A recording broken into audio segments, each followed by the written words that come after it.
After a slow start to the season, struggling for most of the month of April, are you concerned about Bryce Harper? I'll tell you why I'm not, coming up next right here on the PHLY Phillies podcast. What's up, everybody, and welcome back to the PHLY Phillies podcast. Tyler Zulli here, and today I thought I would take a moment to reflect on the first month and some change of Bryce Harper's 2025 season, because admittedly, it was not a particularly strong start. He hit just .223 over the month of April, and he only had 4 hits in his final 30 at-bats of the month. And let's start with the negative before we get to some of the positives. He's swinging and missing a ton throughout the first month and some change. His whiff rate right now is well over 35%. That puts him in just the 5th percentile across all of Major League Baseball. Now listen, the whiffs and the swing and miss is something that we can live with, and we've learned to live with over the tenure of Bryce Harper, because it's one of the negatives in a plethora of positives that Bryce Harper brings the Phillies and this lineup. It's something you've learned to live with, because Bryce Harper has actually been in the 10th percentile or worse 3 times since joining the Phillies. This year, however, he's currently on pace for his worst whiff rate of his career. He's also making less contact both in the zone, where he's making contact at about 78%, and out of the zone at about 40% than his career averages and compared to last year. So there are definitive things that Bryce Harper has struggled with through the first month and some change of the season. And there are things that make you feel like he's pressing a little bit. He even commented on it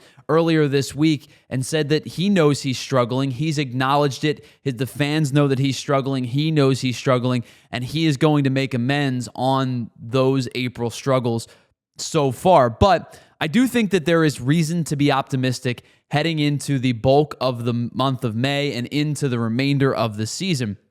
Those 4 hits that I brought up in his final 30 at-bats of the month of April, he's already matched that through the first 4 games of the month of May. He has 4 hits in his first 4 games so far in May. And the bigger thing to me is the underlying metrics. Now, the computer doesn't always tell the whole story, and neither does the back of the baseball card. I think you have to find a way to pair the two together, because sometimes it is as easy as saying, this guy is not hitting, and he's not hitting because his numbers tell you that he's not hitting. And sometimes it has to dig a little bit deeper than that to find the actual merit to the player and see why they're struggling through the first month of the season. I think Bryce Harper falls into the second portion of that category a little bit more. So he's hitting just .234 throughout the first 34 games of the season, but his expected batting average is nearly 30 points higher at .263. The same can be said for his slugging. He's slugging .422 throughout the first month and some change of the year. His expected slug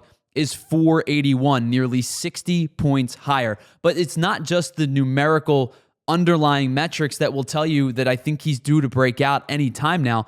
It's also the way that he's hitting the baseball. He's consistently hitting the ball hard. His average exit velocity, his hard hit percentage, his barrel rate percentage, and his launch angle sweet spot percentage are all within the 66th percentile or better across all of baseball. And these numbers have been creeping in the right direction over the last week or so. His average exit velocity is well over 91 miles an hour at this point. Again, well into the higher 2/3 percentile average across the entirety of the league.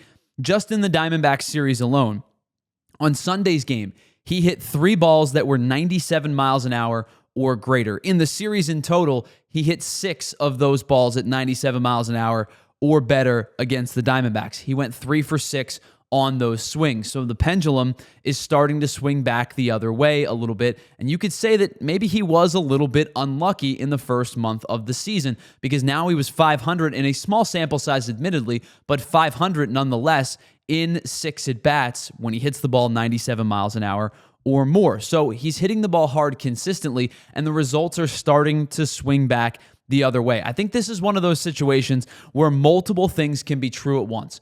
Harper didn't see the ball particularly well in a bad stretch over the month of April. And yes, he needs to be more productive heading into the month of May and into the summer months of the season if the Phillies are going to have sustainable offensive success. But I also believe that his at-bats have been better at times, and you could take the whiffs into that perspective as well as to why he has struggled throughout the first month of the year. But I think his at-bats have been better at times and he's kind of getting unlucky with some of these swings that he's taking. He needs to be more productive out of the 2 or the 3 hole, wherever he's hitting, but I think that productivity will come. I don't have a ton of concerns for Bryce Harper at the moment, knowing that this is something that he has gone through in the past, especially going through when he's been with as a member of the Phillies. He's had times where it's felt insurmountable, right? Where it's felt like the weight of the world was on his shoulders because he is expected to be a consistent threat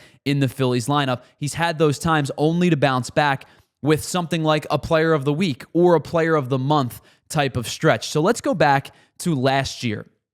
In March and in April, the few games in March and the month of April, Bryce Harper is almost on an identical trajectory in terms of batting average. This year, in the month of April, he hit 223. Last year, he hit 230.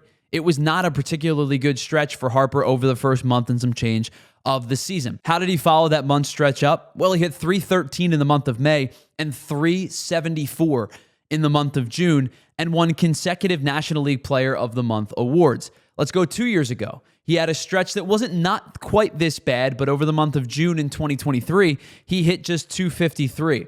He followed that up in July with a 303 average and followed that month up with a 361 average in the month of August. Bryce Harper needs to be better offensively. The back of the baseball card needs to get better. There is no question about it. It was an underwhelming month from the Phillies' best hitter. But all of these underlying metrics, the hard hit percentage, the exit velocity, the barrel rates, the fact that all of his expected numbers are substantially better than what his actual numbers were for that first month, gives me a reason to believe that Bryce Harper is going to get better and he's going to do it quickly. You've seen 4 hits already in the month of May. I think he'll continue that trend as May unfolds. As the months get warmer, that's where Bryce Harper seems to heat up the most. Wouldn't be surprised if May and June and into the summer months were much better than they were in the first month and some change for Bryce Harper.